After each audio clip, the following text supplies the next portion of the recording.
नमस्कार मेरे सभी प्यारे भाइयों बहनों, पीतम्बरा एजुकेशन चैनल पर आपका बहुत बहुत स्वागत, वंदन, अभिनंदन। जी हाँ, जैसा हम थंबनेल में देख पा रहे होंगे, आज हम अपने भारतीय व्यंजन की बात करेंगे जो विदेशों से आए लेकिन भारत में अपनी पूरी तरह से पैठ बनाकर बैठ गए हैं और अपना आशियाना बनाकर हमारे लिए बहुत सारी चीज़ें और लजीज व्यंजनों का स्वाद और हमें सुविधा प्रदान कर रहे हैं। चलिए बढ़ते हैं आज के इस टॉपिक में होने वाला कुछ खास। तो ऐसे बहुत सारे कई सारे ऐसे व्यंजन हैं जिसे हम भारतीय समझते हैं, लेकिन वास्तव में भारत में नहीं बल्कि किसी और देश से आए हुए हैं और वो हमारी संस्कृति में इस प्रकार घुल गए हैं कि अभी विदेशी समझ पाना मुश्किल ही नहीं, नामुमकिन सा लगता है। चलिए चलते हैं आज की इस क्लास में, इस टॉपिक में चर्चा करते हैं एकदम हटकर और एकदम नया। सब्जियों का राजा आलू, जिसे हम अक्सर भारत में उत्पन्न या भारत में पैदा हुआ मानते हैं, लेकिन ऐसा नहीं है। आलू भारत में पहले कभी नहीं उगाया जाता था। यह भी एक विदेशी फसल है। इसे यूएसए और पेरू से भारत में लाया गया या 17वीं शताब्दी में भारत में आया और ऐसी जड़ जमाई कि आज भारत का ही होकर रह गया। आज सब्जियों में अपना अलग ही महत्व रखता है ये आलू। तो आलू कहाँ से आया? यूएसए से आया और पेरू, यूएसए और पेरू से भारत में लाया गया। कब लाया गया? 17वीं शताब्दी में।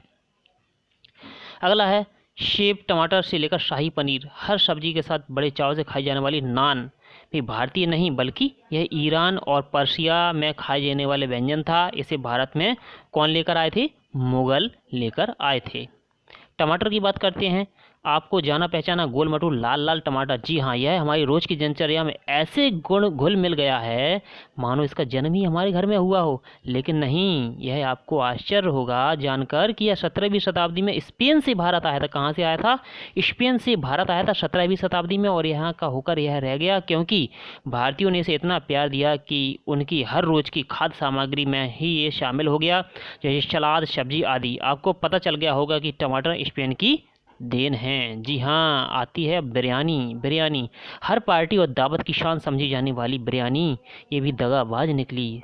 हाय दगाबाज, देखिए दगाबाज निकली क्यों? क्योंकि भारतीय होकर भी ये विदेशी ही थी। यह तुर्की से भारत में पुलाव के रूप में आई। किस रूप में आई? पुलाव के रूप में आई। बाद में मुगलों ने इसे नया रूप दिया और इसे बिरयानी के रूप में हमारे भारत को परोस दिया। यह है बिरयानी। देखिए अब आते हैं मिर्ची। उफ उफ मिर्ची, हाय हाय मिर्ची। देखिए मिर्ची, भोजन में मिर्ची अपना अलग ही हटकर महत्व रखती है। अगर मिर्ची कम या ज़्यादा हो जाए तो भोजन की रंगत ही बिगड़ जाती है। भोजन की रंगत के साथ स्वाद बढ़ाने में, निखार लाने में मिर्ची, यह भी भारत की नहीं है, यह भी विदेश से आई है। जी हाँ, बिल्कुल आपने सही सुना, ये भी विदेश से आई है। इसका अपना आशियाना भारत ना होकर के क्या है? इसका अपना आशियाना भारत नहीं बल्कि अमेरिका की पुर्तगाल से ये भारत आई थी। कहाँ से आई थी? अमेरिका की पुर्तगाल से ये भारत में आई मिर्ची।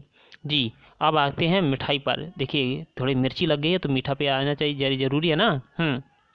रस से भरी गुलाब जामुन, अपने प्यारे भारत देश में गुलाब जामुन किसको पसंद नहीं होगा? हाँ देखिए, मुंह में पानी आ गया ना। जी हाँ, तो शायद ही किसी को पसंद ना हो यह गुलाब जामुन। यह गुलाब जामुन जो होता है रस से भरा हुआ, मीठा होता है, गर्मा गर्म। इसे सबसे पहले बनाने का श्रेय पर्शिया को जाता है और पर्शिया में ही इसे लुकमत अल कैदी के नाम से जाना जाता था और इसे सबसे पहले पर्शिया में ही बनाया गया, इसलिए ये पर्शिया की ही देन समझा जाता है। जी हाँ, आते हैं अब राजमा देखते हैं। राजमा से चावल आपने ज़रूर खाए होंगे। देखिए राजमा क्या होता है? भारत में बहुत ही ज़्यादा प्रसिद्ध राजमा ज़्यादातर खाए जाने वाली सब्जियों में से उपयोग किया जाने वाला खाद्य पदार्थ है। लेकिन आप जानते हैं इसकी शुरुआत भारत में नहीं हुई थी। जी हाँ, बिल्कुल आपने सही सुना, इसकी शुरुआत भारत में ना होकर के मैक्सिको में ग्वाटेमाला में हुई थी और इसकी शुरुआत यहीं से मानी जाती है। भारत में इसकी सबसे ज़्यादा खेती जम्मू कश्मीर और हिमाचल क्षेत्र में होती है। जी, अगला देख लेते हैं कुरकुरे गर्मा गर्म समोसे। वाह, जिनको ये समोसे पसंद होंगे काफ़ी उनको मुंह में पानी आ रहा होगा। सुनिए ध्यान से, आपके समोसे कहाँ से आ गए हमारे इंडिया में। समोसे की शुरुआत की बात करें तो इसे भारत में मुगल लेकर आए थे और इसको सबसे पहले मुगल लोग शंबुष्क क्या कहते थे? समोसे को शंबुष्क कहते थे। या 14वीं शताब्दी में, कब? 14वीं शताब्दी में मुगल भारत में लेकर, कब आए? 14वीं शताब्दी में कौन लेकर आए? मुगल भारत में लेकर आए। पहले इसमें मांस या मीट भरा जाता था। समय के साथ साथ इसमें अब हम भारतीय आलू भरने लगे और इसका प्रचलन प्रारंभ हो गया, जिसे आज सभी बड़े चाव से खाते हैं। समोसे मुगलों की देन माना जाता है। अब आते हैं गर्मा गर्म चाय की तरफ। भारतीयों में ऑक्सीजन की तरह घुली हुई चाय की तलब या चाय की चाहत, यह आपने सभी ने देखी होगा। इसका जन्म भी भारत में नहीं हुआ है। ये जो चाय देख रहे हैं इसका जन्म भी भारत में नहीं हुआ है। जी हाँ, बिल्कुल, यह विदेशी होकर भी भारत में इतनी गहरी पैठ बना चुकी है कि इसके बिना कई लोगों का काम ही नहीं चलता, सुबह का प्रेशर ही नहीं बनता। जी हाँ, चाय हर घर में मिलने वाली चीज़ है और यह भारत में अंग्रेज लेकर आए थे। यह ब्रिटेन की देन समझी जाती है। जी हाँ, ये प्याली जो है वो ब्रिटेन की देन की है।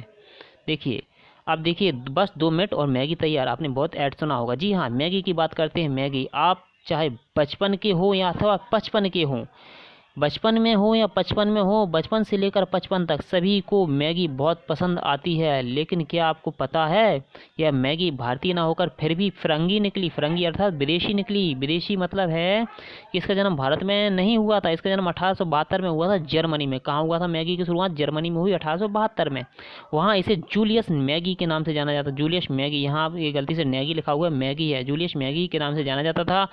आज इस पर स्विट्जरलैंड कंपनी की नेस्ले का एक अधिकार है। नेस्ले का एक अधिकार है। जी हाँ, आज की दी गई जानकारी आपको अच्छी लगी होगी, उम्मीद करते हैं। आप ज़रूर लाइक करें, शेयर करें, कमेंट करें, हाँ, और सब्सक्राइब करना ना भूलें। मिलते हैं नेक्स्ट वीडियो में, तब तक के लिए thank you for watching for this video. Bye bye.